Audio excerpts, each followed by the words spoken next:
when people start to use their voice, they recognize how much more deeply they can live and from what part of their body they can grow, and what it means then to go forward and practice with these techniques, but then to kind of stand aside and watch how things happen through their lives by using the new muscles, or the original muscles, I should say, to sing and speak from. Because coming from the core also relaxes the upper part of the body. The throat relaxes, the shoulders relax, and showing up more relaxed without this edge to the voice changes everything. It changes the way they feel. It changes the way people that they are speaking with feel. It changes their relationships, and they're just learning how to sing. It's not necessarily just to learn how to sing. It's to heal all kinds of things. Because if they're not singing, a deep part of their expression is not being allowed to be free. And that comes from somewhere deep. So the voice lessons are, I guess, closeted spiritual counseling sessions because it comes through from the core. So because I've always been an extrovert, because I've always sung all my life, I just assumed everybody else could too, until I started teaching privately. And I realized that there were so many people whose singing was such a foreign animal to them. They'd never sung before in their lives. And more than likely it was because someone told them they couldn't, and they didn't sound good. You can't carry a tune in a bucket. Why don't you just move your lips, honey? Why don't you take piano instead? Oh, I heard it all, it broke my heart. Those are the people I started to attract. And when they started singing beautifully, hitting the notes they wanted to hit, singing on key, and hearing such a mellifluous sound coming from their bodies, they would weep, and then they would heal. One woman left an abusive relationship because she said she found her voice. Another one healed from asthma, and with the doctor's okay, of course, took herself off of asthma medication because she was breathing more deeply. One woman I was working with could not hit the high notes for anything, and out of frustration, I just had her sigh. And when she finally went, oh, from way down there, she realized, oh my God, I never screamed. She had been abused, and that was still locked in there. So vocalization from those primal muscles, physically, used to express the voice, changes everything.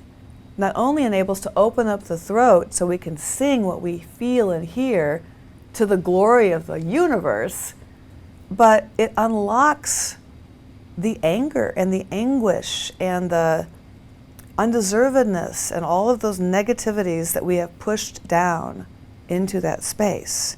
And as we sing from those muscles, very often we weep because we're pushing out the toxic emotion along with the airflow through the vocal cords. And those toxic emotions can be more easily released if they indeed come from where they've been locked up all those years. So it became such a wonderful modicum of healing. One primal purge after another, using those muscles. I didn't realize how much I was changing from within, and I had no idea how much those people I was forgiving would change. So obviously, that Sing for Your Soul evolved into Harmonies of Healing. It only takes 2 minutes. First of all, I'll demonstrate the disconnect. Notice the shape of the voice, the edge. Now I'm using the walls of my throat, and you can almost see the edge. You can hear a definitive tension. You can tell where the voice is coming from, and the whole sound circle, the sphere, is non-existent. I'm only using about the top fourth or third or so of that sound circle. And squeezing my throat muscles together, I'm only allowing a little bit of space for my sound waves to vibrate in, right up here next to my nose. And you can feel that, can't you? As soon as I breathe more deeply, and use those muscles instead. Now I'm pushing my air physically, literally, from the low muscles below the diaphragm, pushing the air so quickly, so unashamed, through the vocal cords that the throat muscles simply don't have a chance to squeeze shut. Now with all that open space, there's a lot more shape to the sound itself, a lot more bass, and I haven't lowered my pitch at all. I've just unstrangulated the sound and added more depth. So you can see more bass, more mid-range, and a lot less of that nasty treble. And that's only because I'm pushing out the air as quickly as I am now, breathing more often, breathing more deeply, consequently staying more relaxed, staying more centered, able to communicate more clearly, and able to allow my core, my intuition, to speak through me. I am no longer thinking about what it is I'm going to say, which not only helps my communication, obviously, but it enhances my listening skills greatly. I used to think about what it was I was going to say while somebody else was talking. How good a listener does that make me? Now what I do is breathe, and I summon up these muscles, and I add a little bit of contraction as I push the air through the vocal cords, and I stand aside and listen to hear what it is I have to say. And it's always perfect, as long as it comes from my center. But I learned through vocalization, through being connected with my core physically, that my intuition was getting stronger as I was singing more and teaching more how to use those core muscles. And it was interesting to learn that the intuition is from the same part of the body that the fear is stored in. So the first step to get there, to remind the muscles how to work, is one of my favorite exercises, and it's simply to hiss. So when you take in a low, deep belly breath and you hiss it out, you can tell immediately what muscles are working. Those are the muscles that we're born to sing from and with. Those are the muscles that we yell and scream from as infants until we're told to shut up and sit down. At the very worst, abuse, right? What do we do with that? We suck it up. Literally. We learn to breathe thoracically from our chest muscles for salvation. And at some level that does save us. But then, the more we breathe up here, the only muscles we can speak from is here. So we grow up walking wounded, expecting the next shoe to drop, right? Having to breathe thoracically. But when we start relaxing and breathing from the core, not only can I start to use those muscles more organically, more authentically, like they were to be used when I was born, but it also very quickly starts to unlock all the reasons I was shut down in the first place, which is why many people start to weep when they first start taking voice lessons from me, because they're unlocking all of that energy. What I've always learned is not true. Especially, who do you think you are? You can't sing. You know, all of those old tapes require to be let go when we're coming from our core. I wonder.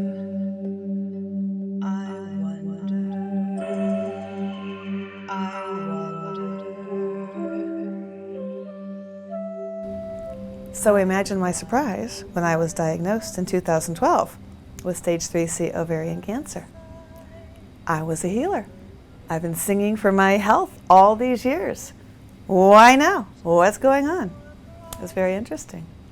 And that's when I heard, congratulations, you've graduated. You're ready to move on. Okay, show me how. So learning right away that my first and most important path was to consistently go within to ask questions. It wasn't an education that came from the cancer dance, but it was an answer to, what do I do with this cancer dance? And Spirit said, you've graduated. Congratulations. You have everything you've ever needed to get through this, and you will. All right, sweet Spirit, show me how. So that was my go-to. How do I do this? Do it differently. Do it differently than anybody's ever done. All right, how?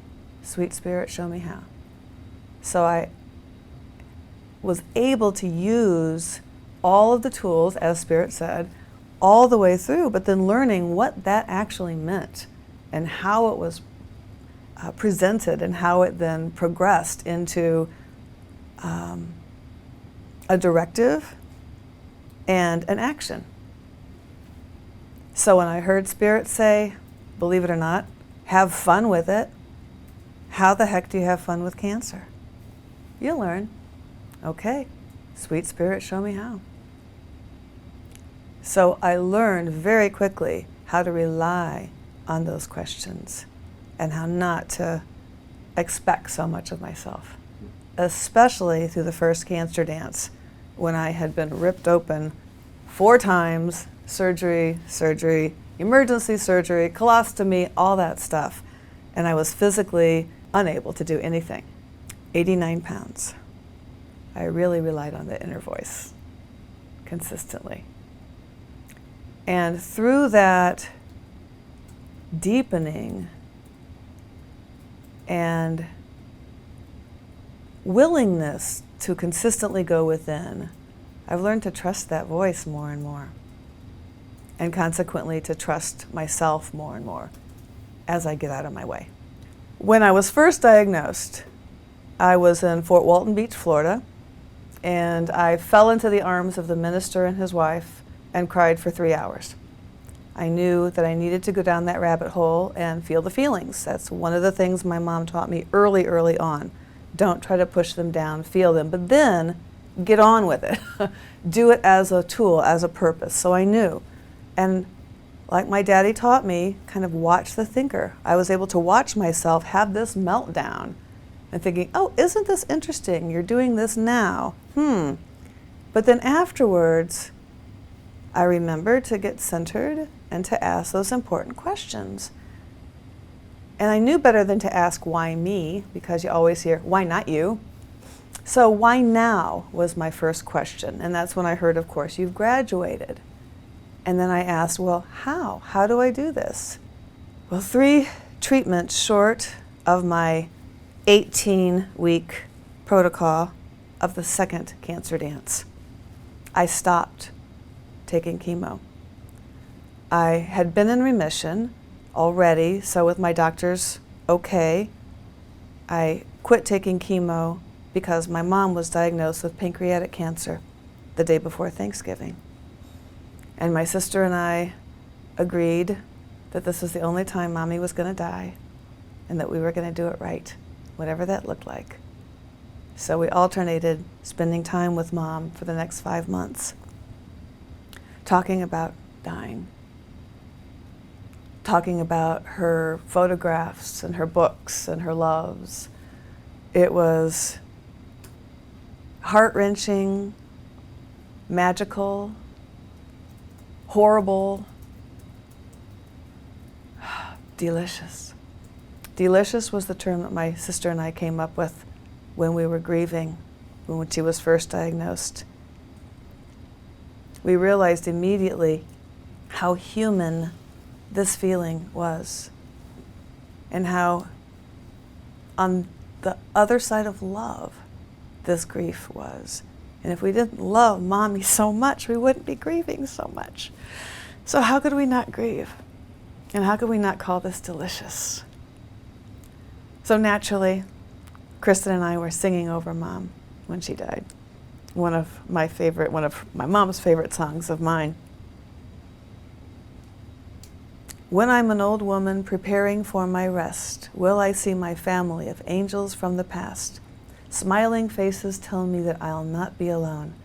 Winged graces beckoning, they'll come to take me home. And she gave us her last breath right then. It was amazing. a year, almost to the day later, a year and 6 days later, Daddy died. Which is pretty common for couples, but interestingly enough, Mom and Dad had been divorced for 42 years. And Dad had been remarried, so I don't understand that spiritual connection to this day, but they died that close together in April.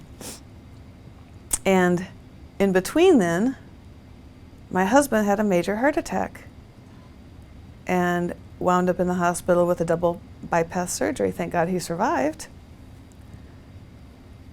But I don't think there's a wonder why I went into chemo the third time. Because with all of that delicious grief, I know that that could have, I don't want to blame that, but that could have churned things up again. Whatever. But the cancer came back. And I didn't have Mom and Dad any longer. I knew I needed help during chemo itself. So how can I do this without Mom and Dad? Well, I asked 4 and 5 people at a time. It took that many people to be with me during chemo dreamo. And I asked for a private room, which I was able to luckily get just about every time. And in that private room, we covered the chemo, marked poison again with a bag with those delicious words on it. I had created another hour's worth of music for pre-meds. Happy little fishies, eating all the bad cells away. Love solutions, making my whole body whole. Songs about chemo, about dreaming. Well, I recognized what an opportunity it is to be able to talk about death and dying and demystify it like I've been working to do with cancer itself and with chemo and the colostomy and everything else. How could I possibly talk about crossing over, dying deliciously, as my sister and I call it, if I weren't faced with it myself? So what a gift, what an opportunity. How fun is this? While I feel good. And I recognize that's the key. It's easy to talk about death and dying, even with a terminal diagnosis, when I feel good. Recently, there was an audition in Indianapolis for a series, like a TED Talk, called Walk the Talk, here in Bloomington. I made the grade. 6 out of 29 people I was selected. The week before the first mandatory rehearsal, I felt like I had been kicked in the solar plexus. And I didn't know if it's the cancer already, if it's from the drugs, what the heck's going on? And it lasted for an entire 7 days. I was debilitated. I couldn't move out of the house. I couldn't go to my threshold choir practice. I couldn't be with my friends. And I thought, God, this is not something I actually thought about. The process of dying. I mean, crossing over is one thing. And I've come to grips with being on the other side over and over again, especially now that Mom and Dad are there. I'm much more eager and willing and ready to go. But the process and the pain that might accompany that, I wasn't quite prepared for. So while I was in the pain, I couldn't really discover anything. I was having even a hard time meditating, because it was in the same area that my power center was in. I thought, this is so interesting. I had a doctor's appointment with my oncologist, who recognized the symptom right away and said, it's esophageal. It's from one of the meds you're on. Gave me another medication, which took 3 days to work, but it did work. And I thought, holy shift, I am not ready for pain. What do I do with this? What is the use of pain? And as I was in meditation,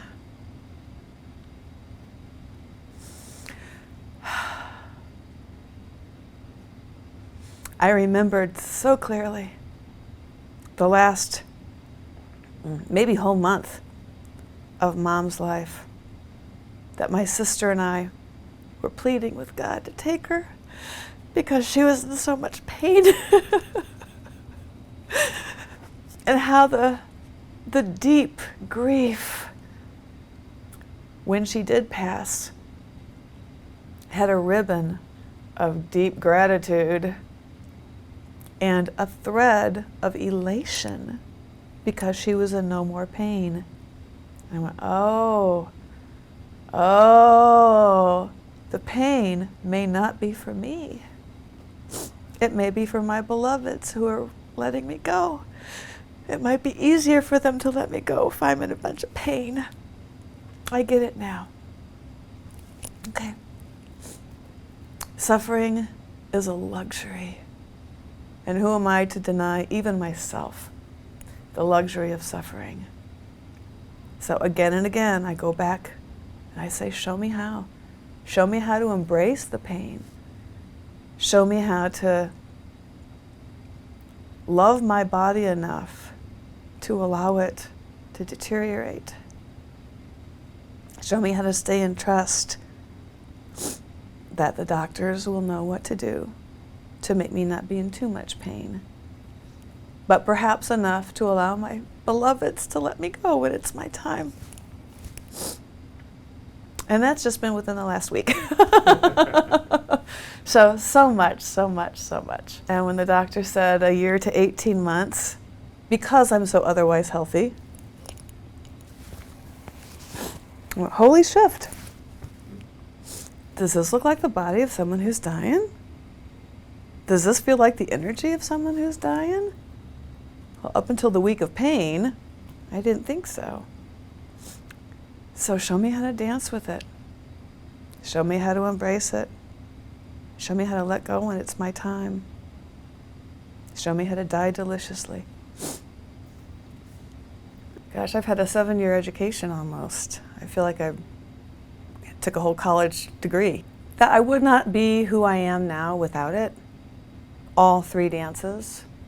I wouldn't be who I am now without losing my mom and dad when I did, in between dance number 1 or dance number 2 and 3. I have learned so much that I would not ever not want to be here after all of this stuff. Now, going forward, I'm not necessarily looking forward to going through what I might need to die, but I wouldn't ever change the last 6.5 years, because healing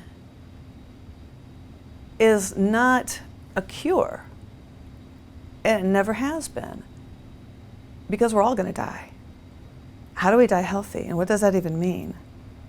So one of my favorite new songs is When My Healing Comes in the Form of Dying. Because ultimately, that's the biggest healing we can have. We're just going to God. We're going to the other side. So that's the biggest education I've had. But then how to dance with it. None of us is gonna live forever. Each of us is born, then lives, then dies.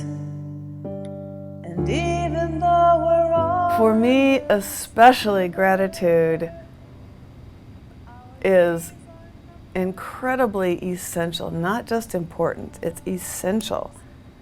To be able to stay in the present, to be able to embrace the future, to be able to embrace whatever's going on in my body, even if it's nasty and I'm in pain, how to be grateful for that. I'm so grateful for a lifetime full of music. My sister and I just started last week, in fact, every morning going through a rampage of appreciation together, every single morning. What are you rampaging about this morning, she'd say. My father was a Eckhart Tolle devotee. And for years, he would tell me to stay in the now moment, don't go in the future, don't worry about the past, stay in the now moment. And I would say, but Daddy, what happens if the now moment sucks? Isn't there an opportunity to go someplace else, to bilocate? And he'd say, no, there's always something to be grateful for. So he kind of drummed that into my head for a long time, and I practiced that consciously. So when I was first going through surgery, on my way home from my tour in Florida, where I was first diagnosed, I had 2 weeks to drive home. And had I known how dire my situation was at the time, I didn't look at the numbers, I didn't research what ovarian cancer did. I knew better. I was told not to. I told my mother not to. She memorized the Merck manual, so for her that was huge. On my way home, had I known how dire it was, I might have driven off a bridge. But watching myself, like my father reminded me to do, and to stay in the now moment, and to find things to be grateful for, helped me spend the rest of the tour like I needed to, and get home and in surgery. And I never needed gratitude more than I did in chemo, because the bag marked poison going into my body had to be shifted somehow. And how better to shift it than going from fear to gratitude? Now, how can I be grateful to a chemical marked poison that they say would kill you as soon as it's going to cure you? I mean, the internet's not good for that kind of stuff. But gratitude shifts everything. Thank you, Cancer, for all you have taught me. You forced my mind to grow. And I would put my earphones on, and I would go into my meditation of music that I had created to take me from my sister's song, Holy Spirit, which talks about being my guide and getting out of the way. Holy Spirit, be my guide.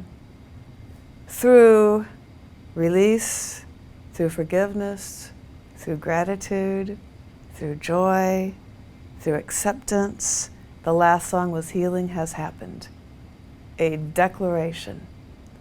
So for that hour, I would be steeped in the music and taken on a journey with this drip coming through me, but taken on a journey of love and peace and positive energy, and working lovingly with my body to accept the medicine as it was meant to be medicine. And I remembered that, of course, the good cells were sacrificing their lives for the bad cells to die, right? But I remembered immediately what Unity taught me the word sacrifice means. Sacrifice means to be made sacred. So the good cells that were sacrificing their lives for my highest good were being made sacred for my highest good. And that shifted everything. Oh, holy shift. The first 2 times through Chemo Dreamo, I was in Indianapolis, and my mom or dad were with me almost every time. Sometimes my husband came, which was delicious. I would talk to them, or we would read or sing together while the pre-meds were going through. Then when the bag came, whoever was with me would pray over the bag. Upbeat. Nothing can shake this immovable peace. Songs that we could sing, enjoy together while the pre-meds were coming through. Then we all blessed the bag and sang my sister's Holy Spirit to the bag itself. Then we would keep singing another hour's worth of more meditational music while I rested with the drip. I call them my chemo-sabi. I had no idea how it was going to affect them. It was a completely selfish request, completely selfish. And I have learned since how my chemo-sabi's lives have been changed because of this practice. One dear friend told me that she would be happy to come be my chemo-sabi because she knew darn well she was busy on Mondays. One time when it was shifted to Tuesday, she said, "Oh crap, now I have to go. Oh my God, this must be something for me." And she was in such terror. I had no idea. She had no idea what to expect. She thought I was going to be sick. You know what people envision when you're doing chemo? There's all kinds of misconceptions. Well, some not so misconceptions. When she came, she cried all the way through it, and she sang with us. And she put her arms around me, and she said, "Oh my God, you took away my fear. How in the world did you do that? In these 3 hours here, I have no more fear of chemo even if I had to do it myself. And all we did was sing. She was just beside herself, and her whole demeanor changed. And I have to believe that it shifts things from the inside out, dealing with music and song through love every single time, every single time. And what the nurses and doctors got out of it. They would come to me the week after I was singing this song when I was making coffee, and I realized it was one of yours. How cool is that? So they look forward to me coming in because chemo sabi uplifts them too. And even having to work around all the people in the room, they're so accommodating because they know how it helps me. And a year ago, when I was in chemo Dremo, one of my chemo sabi members asked me, well, what happens if this doesn't work and you die anyway? And I said, this isn't about healing in the future. It's about having fun now. So when I do die in the future, I'm never going to have to look back and say, gee, I wish I had fun during chemo. Or I wish I was able to have more fun. Because having fun, especially during chemo, oh my God, that's 3 hours of my life every week. Why not have fun? And how best to have fun than with music and singing and dancing when I could get up. We did a lot of that. Love solutions making my whole body whole. Love solutions bathing my body in gold. I never call it my cancer. It's my cancer dance, but it's not my cancer. But the idea of reframing how cancer looks and feels, reframing how a colostomy looks and feels. So learning how to not deal with, but love, appreciate a colostomy bag that was so disgusting was another layer of education, to say the least. Because how could I not appreciate something now that was literally saving my life? So I went on Facebook and I asked my friends, do you want to see Lucy? Do you want me to publicize it? Well, one friend wrote back and said, well, you know, I don't think I'd really like to see your asshole. Another friend wrote back and said, my brother had a colostomy, so when I know you're posting it, I'll just look somewhere else. Well, so I did. I posted her with just the stoma, which looks like a little butthole, then with a little apparatus, then with a bag. Well, the first guy that commented said, huh, that's pretty interesting. Maybe I would want to see your asshole after all. Just great. I mean, after the first surgery, I was 89 pounds. I was emaciated. I looked like what I imagine an Auschwitz patient looked like back then. I got released from the hospital after the first hysterectomy, which was successful. Went home, and 3 days later, I was in sepsis. They had nicked a bowel, or had pried off an infected ovary off of a weakened bowel. Whatever, I had sepsis all through me. I was helicoptered from Bloomington to Indianapolis. That was the biggest drama we had through the whole 6 years. In that space, in the helicopter, I was so close to dying that I was really reaching out to Spirit. And I said, okay, God, if it's my time, I guess I'm ready. But my mother is not. You take care of my mommy. Well, when I came out of it, obviously I hadn't died, but I had to confess to someone that I had given up. And it was my father who had my hand held. And I said, Daddy, I can't be brave anymore. And he said, honey, let us be brave for you. And that was the first realization I recognized that I don't have to do it by myself. Even with Spirit, I can rely on my family and my community. I don't have to be brave. What does it feel like not to be brave? It was so interesting. But I woke up with a bag. I woke up with a colostomy. I said, okay, God, what do I do with this? And I heard again, have fun with it. Right. How in the heck do you have fun with a colostomy? Well, I named her Lucy. I had to make her a friend. It was painful. I had another emergency surgery when she started to heal herself.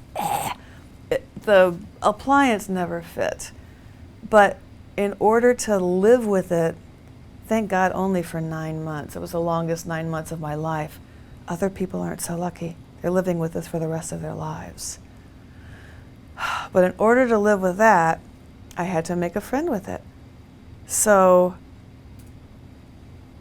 using song, using all the tools I could to embrace the pain, work through it, learn how to give myself shots in my spare skin of what was left of my tummy to keep my blood from clotting. How do I give myself a shot every morning in my tummy? Singing and smiling, smiling and singing, singing and smiling. 15 minutes a day. My husband knew exactly what I was doing when. It was crazy, but that's the only way I could do it. But demystifying the colostomy was an amazing, it was necessary for me, so it wasn't as brave as people might think, but it was amazing to see the responses because there's so much fear around having to wear a bag. My father confessed to my husband that one of his biggest fears was having to wear a bag at the end of his life. But seeing how matter-of-factly I dealt with Lucy took away his fear. I had no idea. So if that worked for my father, imagine how many other people were affected, and now it's in the book. So to demystify all the stuff that people just don't know is a part of cancer or are afraid of, takes down those blockages and I think makes things a little bit easier. When I was teaching people how to sing full-time, writing songs, I came across the book Messages from Water by Masaru Emoto that was proof positive about how effective, powerful, and meaningful our words are. And I really started watching my language, how I talked to my body, how I felt about myself, and recognized, first of all, how insidious my negative self-talk was. So that was the first thing I got to shift. I had to shift. But then embracing the cancer dance, I recognized how eager I was to share a different way of telling people or having other people talk about me. I had to reframe that for them. I called my mom right off when I was first diagnosed, and the words I used were, "Mom, I get to heal from ovarian cancer." "Oh, little darling," she said. But using those words, I said, "Mom, when you talk to people, and I know you will, please use those same words. Lauren gets to heal from ovarian cancer." And when I went on Facebook, I said the same thing. Do not say Lauren has, Lauren's suffering from, Lauren's battling, Lauren's fighting. I don't do any of that stuff. Lauren gets to heal from ovarian cancer. That reframing sounds like semantics, but it changes everything. It lifts everything up into an opportunity instead of a, "Oh my God, I've got cancer," It feels different. Consequently, it feels different when people talk about it to them. And it changes the cellular structure of the water in our bodies, if not everything else. So to have that buzz, Lauren gets to heal, is so different than, "Oh, poor Lauren." So that was the first aha I had about how absolutely necessary it was to educate people how to talk about this. So language is very important. I bring people with me to Chemo Dreamo. I changed that word. I changed the word, the way cancer is spelled. If you imagine the word C-A-N-C-E-R has so much negative connotation, even looking at it on the page. We want to call it the big C. We don't even want to say the word. Think about what rhymes with cancer. The word answer. Big capital A with a little bitty C. My sister calls it answer. It's got a little hiccup to it. I mean, how desperate can I be when I have answer, right? Other people see the word see answer. It changes everything. So Lucy was the first chance I got to really practice with that. But then I got to apply it to chemo, dreamo. How in the world do I go through chemo, it wasn't dreamo yet. How do I go through chemotherapy knowing that the bag was marked poison, knowing that at least 80% of the stuff on the internet is negative about chemo. It's only to line the pockets of the doctors, and there's so many other things out there but chemo. But as dire as my cancer was at the time, I really had no choice. So I had to make peace with that too. And I had to tell people to quit sending me negative stuff about chemo. I was going to change it. And I was going to change it from the inside out. Not just accepting it as it was, but to change it. So chemo became chemo dreamo. Both capital letters with a slash in between. Again, it changed the way it felt. Do it differently. No fear. Have fun. How do I have fun with cancer? You'll learn.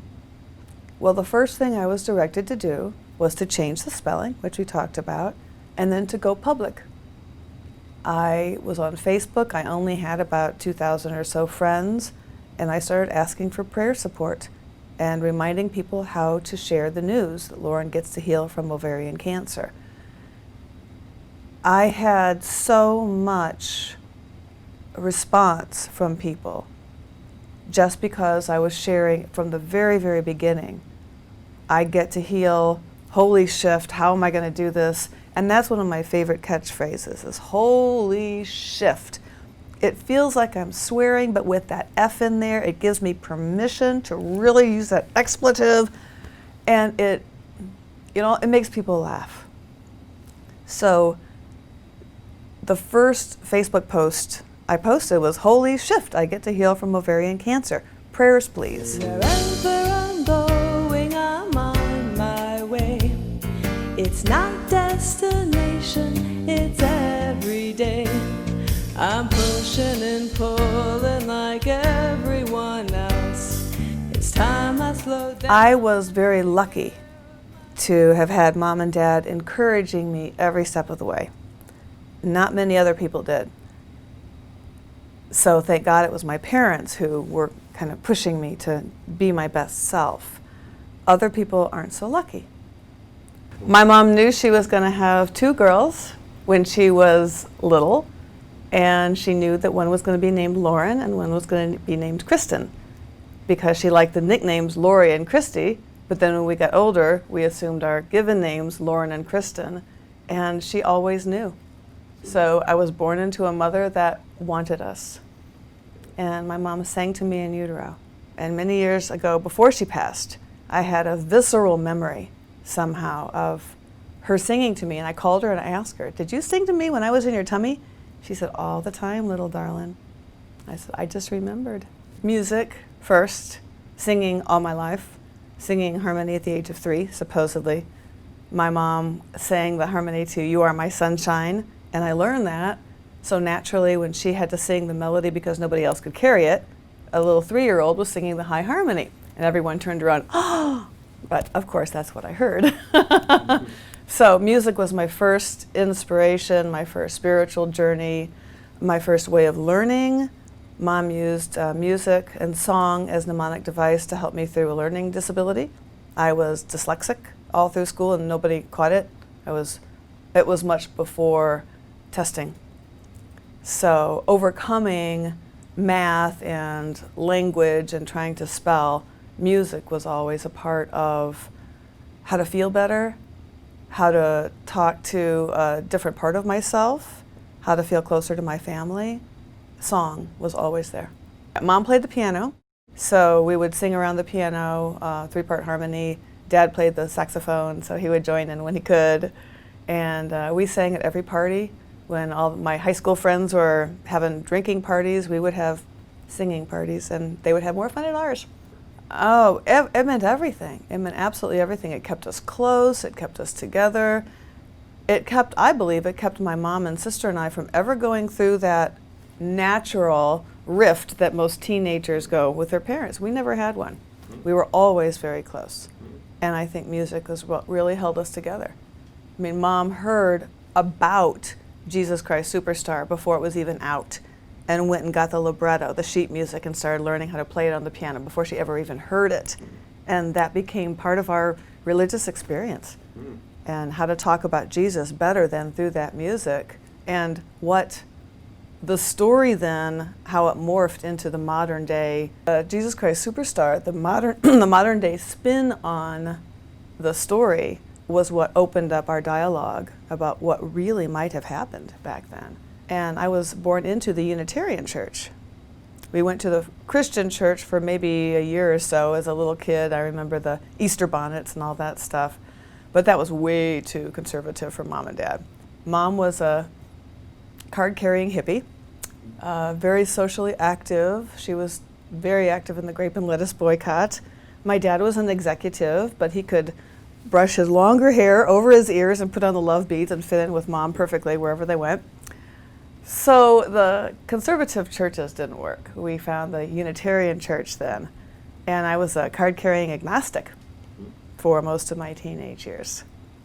So we were a Unitarian church for maybe about 20 years or so, and it was a great religious experience. It was a great religious education, not a spiritual experience.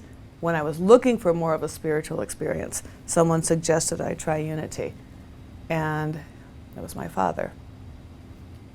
I was in Florida. I was 21. I was starving. I had moved 8 times in 2 years. I was floundering financially. And when I called my dad and asked for money, he said, "You know, I found this nice church called Unity." And what I heard was, "No, I'm not going to give you money, go to church." I said, "Thank you very much, Dad." But it turned out that the Unity Church was a block and a half away from where I had just moved, which I lovingly referred to as the Closet Regency. I walked into that Unity Church and found an instant home. Met 5 friends that I've been lifelong friends with ever since, and that was in 1984. So thanks to my dad, I have never left. So Unity was the next logical step for my spiritual growth. When I first started going to Unity in 1984, the ministers in the Clearwater Church that I attended the first time were talking about a God that I always knew existed, but that I had never heard about from any other dogma. It was the God of love, the love within all of us, the one that we are all part of, and they were what I called blasphemous at the same time, daring to say that I was God. But that felt more right than anything I'd ever heard. If God was not some man in a white beard sitting on a hill somewhere, but was everywhere present, how could I be anything less than that myself? So I started purposefully seeking a relationship with that, whatever that was. I had no clue. So I think that's another reason waking up can be a little challenging for people, because nothing I have ever known to be true, especially what they say in the news, is true. So what do we do with this? Well, what I'm learning is we get to make it up as we go along. And how better to do it than from our intuition through love, spirit, and joy. I learned that teaching is my heart because I'm good at it. And I recognize almost immediately why I'm good at it. It's because I've never forgotten what it's like not to know. And to start from there as if you don't know anything is what helps. I had some lousy teachers in my past assume that I knew more than I did, and I was lost before I even went in there. I said, I don't want to be that kind of teacher. How can I be different?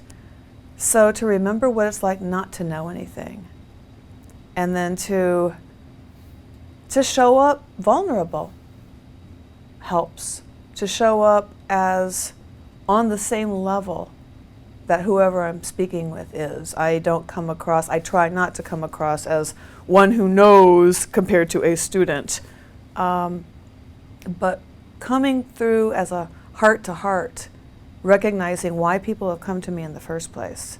I feel more of myself when I'm on stage. I don't have a problem ever getting up and singing. I want more. I want to reach more people. I want to have a bigger audience. I don't want to die before I get my message out there. I got so much to say. And I don't have a split personality when I'm on stage. This is what you get. And I think it heals me. I am working with a show tune choir, not a choir, but a group that wants to come and sing show tunes in 2-part harmony. Just so much fun. And if I feel lousy and I get to Belle Trace and I start dancing and singing, I feel better. And that's where I need to be. So whether it's in front of my family, in front of a videotape, or in front of an audience, that's who I am. And it's because of Mom and Dad. It's because I was always encouraged to be who I was. And we were always singing and dancing.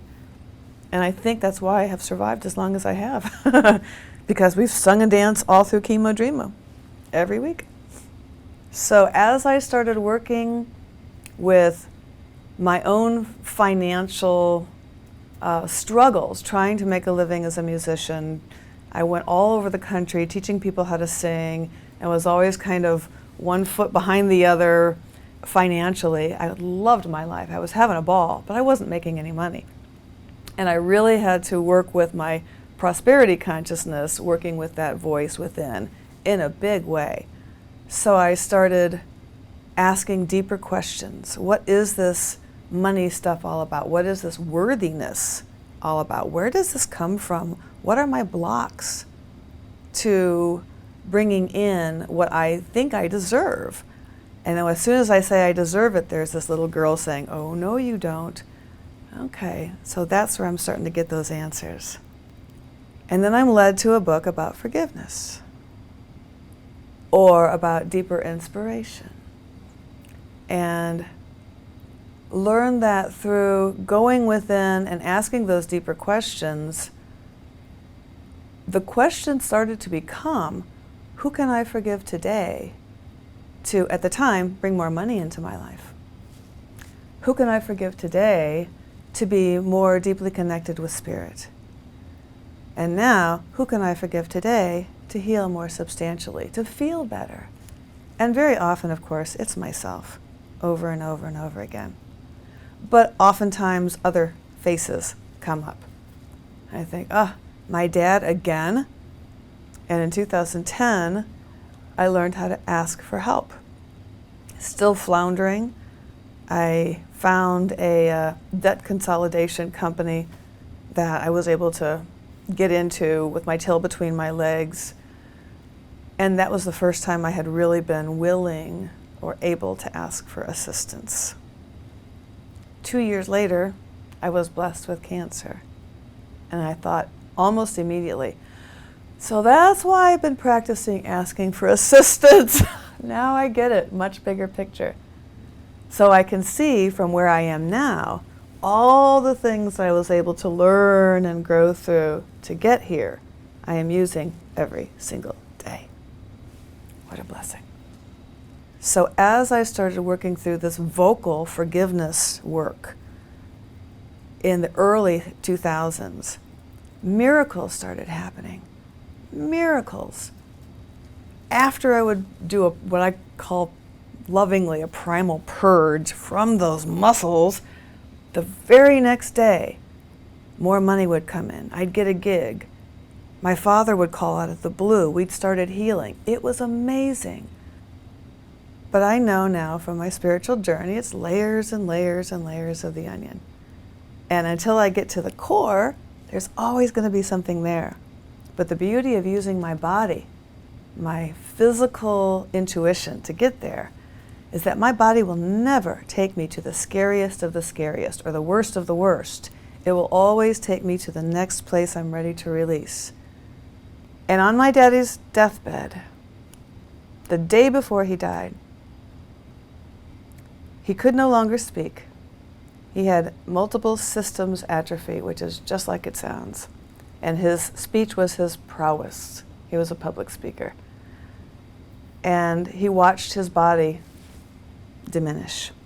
And he watched his speech diminish. And he could no longer move any muscles. He couldn't even blink at me anymore. And the day he died, I thought to myself, how do you like the now moment now, Daddy? I didn't know he understood my thoughts, but I had no clue I understood his either. And he said in his thought, the grass is still green, the sky is still blue, the sun is still bright. There is something to be grateful for, even now.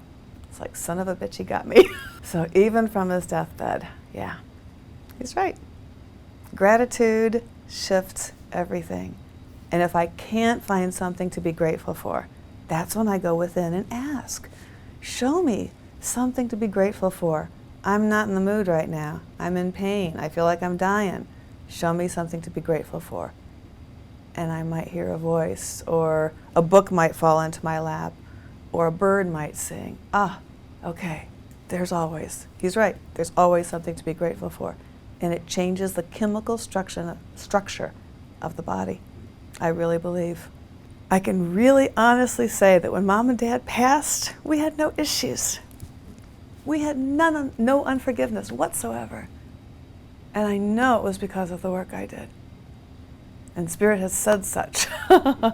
There's no hidden agenda, no, gosh, things I didn't say, no unforgiveness because of all the conscious clearing I did from 2000 to about 2010.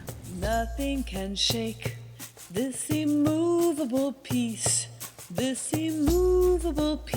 within me. Nothing. And as I started getting more and more comments and then posting more and more, it occurred to me that this chronological depiction of the events that are occurring were already a book. And someone on Facebook wrote me about a year after I started posting this, I'm a publisher. If you've ever thought about writing a book, I'd like to publish you. And as a matter of fact, so it took another year of honing in the Facebook posts, expanding on them a little bit, really rediscovering what it is I wanted to say as I went through things, and recognizing how perfect everything was already laid out because of my practice and my spiritual seeking before I was diagnosed. So I got over and over again, yeah, you're on the right track. Keep going, you're on the right track. But demystifying the colostomy was an amazing, it was necessary for me, so it wasn't as brave as people might think, but it was amazing to see the responses because there's so much fear around having to wear a bag. My father confessed to my husband that one of his biggest fears was having to wear a bag at the end of his life. But seeing how matter-of-factly I dealt with Lucy took away his fear. I had no idea. So if that worked for my father, imagine how many other people were affected, and now it's in the book. So to demystify all the stuff that people just don't know is a part of cancer or are afraid of, takes down those blockages and I think makes things a little bit easier. This big, beautiful, bold book. I love the colors. I love the pictures. My father was a photographer all my life, so many of his photographs are in here. It's full color. I talk about the primal purge coming from the gut. A lot of my Facebook posts and then the comments are in here. And I've got to share with you my favorite page. When I was 89 pounds, my sister said, you must take a photograph of this. I said, why in the world would I ever want to do that? And she said, because this is as bad as it's going to get, and you're going to want to document it. And I'm so grateful. No, that's my nude. 89 pounds. And I came back from that. This book is rife with color, songs. There's a CD in the back. All of my spiritual tools are in here. And now it's an ebook, which is a heck of a lot cheaper. And every chapter has at least 2, maybe 3 links to songs. So if you don't get the big book with a CD, you get actually more songs on the $9.95 ebook. And I'm so proud of it. I'm so pleased.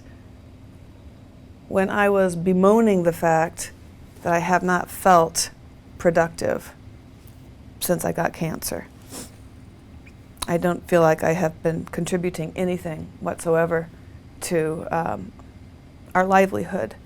And my husband had to refinance the house to help with medical payments. And not being productive. And he said, honey, your Threshold Choir, your book, your new music, your website, everything you have done, you've done within the last 6 years since you've been sick. What do you want from yourself? Wow. We all need to remind each other.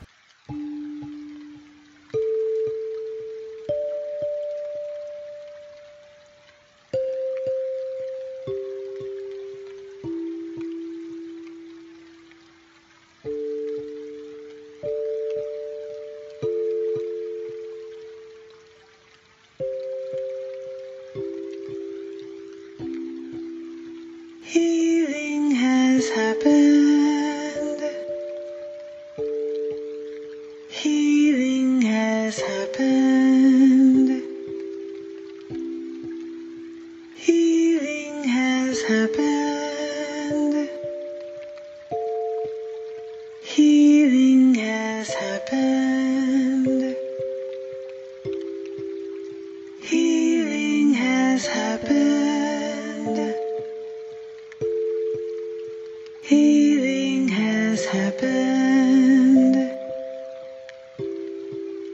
Healing has happened.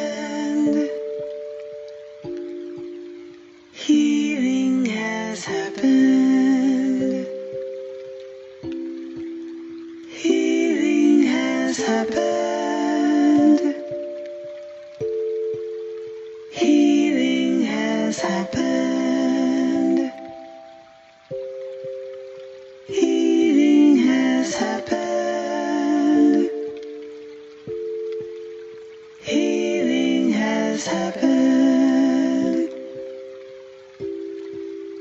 Healing has happened. I am whole, I am well. Healing has happened. Every need is fulfilled. Healing has happened. I am strong, I am free. Healing has happened.